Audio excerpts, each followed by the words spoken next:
आपको मालूम है कि हाल ही में जो राजौरी पुंछ एरिया में जो एक घातक आतंकवादी हमला हमारे सिक्योरिटी फोर्सेस पे हुआ, उसके बाद कुछ देर इंतजार करने के बाद हमने आज फिर से इस विषय पे अपनी बात आपके सामने रखने का निर्णय किया है। बहुत समय से ये सरकार हमको ये बताने की कोशिश कर रही है कि जम्मू कश्मीर के हालात नॉर्मल है। बहुत समय से ये सरकार हमको बोलने की कोशिश कर रही है कि उन्होंने तो आतंकवाद के खिलाफ तो फाइनल लड़ाई उन्होंने जीत ली है। 3 पैरामीटर्स हैं जिसके आधार पे हम कहते हैं कि यहाँ के हालात बिल्कुल ठीक नहीं हुए। पहला पैरामीटर आपके पास जो ये राजौरी पुंछ में हुआ, 2 साल से वहां के जंगलों पे हमको लगता है कि भारत सरकार का कंट्रोल नहीं है। 2 साल से वहां पे हमारे सिक्योरिटी फोर्सेस पे, आर्मी पे हमले हो रहे हैं, जाने जा रही हैं, और 2 साल से हमको ये भी नहीं मालूम है कि वहां पे कौन आतंकवादी है, क्या किसी आतंकवादी को मार गिराया भी है। ये पिछले 2 साल से ये सिलसिला चल रहा है कि लगभग लग रहा है ये सारा जंगल जो राजौरी पुंछ में है, ये सारा जंगल शायद भारत सरकार के कंट्रोल में नहीं है।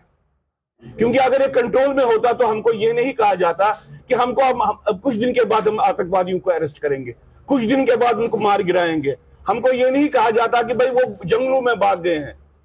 हमको नहीं मालूम है वो वहां से भाग के सुरंग के माध्यम से, जंगलों के माध्यम से पाकिस्तान चले जाते हैं या मुगल रोड के माध्यम से वो कश्मीर जाते हैं, हमको नहीं मालूम है।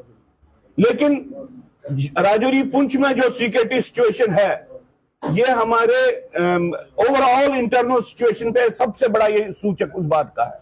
वहां पे 7 लोगों की हत्याएं हुई हैं और उसके बाद भी भारत सरकार की संवेदन जो शून्यता है वो चेंज नहीं हुई। ये एक मापदंड है। दूसरा मापदंड मैं आपके सामने रख रहा हूं। बीजेपी सरकार, पीडीपी बीजेपी रूल के साथ अब तक 2 religious cleansing campaigns cycles complete किए हैं उन्होंने। पहली बार भी वहां पे बचे खुचे हिंदुओं को मारा उन्होंने और उन सबको निकलना पड़ा।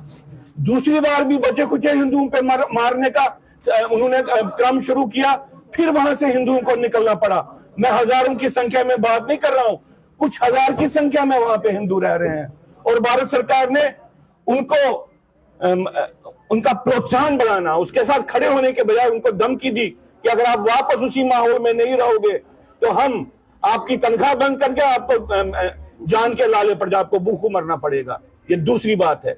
और तीसरा मापदंड है, जम्मू कश्मीर इस वक्त पूरे देश में नंबर 1 ड्रग जो यहाँ पे नारकोटिक्स जो ट्रेड है और नारकोटिक्स जो यहाँ पे बीमारी है, नंबर 1 जगह के रूप में उभर रहा है।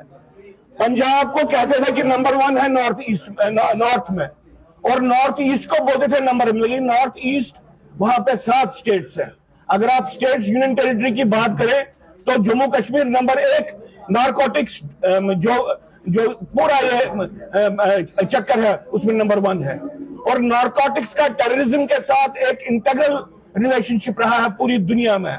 पूरी दुनिया में जो पान इस्लामिक टेररिज्म चल रहा है उसकी जो बेस है, वो जो जहां से उसको पैसा मिलता है, रिसोर्सेज है, वो नारकोटिक्स है। तो नारकोटिक्स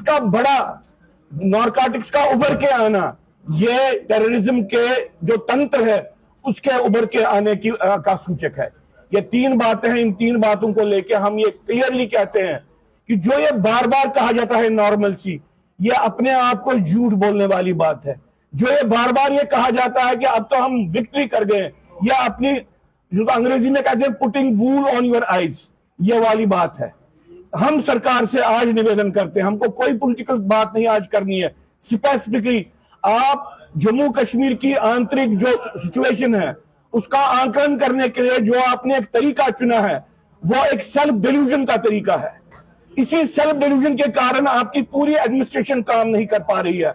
अदरवाइज एक गाड़ी कैसे आपने जानी दी राजौरी पुंछ में? आपके पास प्रोटोकॉल क्यों नहीं है?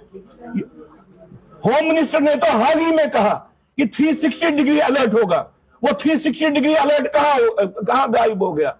वो इसलिए गायब हो गया क्योंकि आप हर दिन उद्घोषणा करते हो हम जंग जीत गए, हम जंग जीत गए। ये कौन सी स्ट्रेटजी है? सुसाइड स्ट्रेटजी नहीं हो सकती है।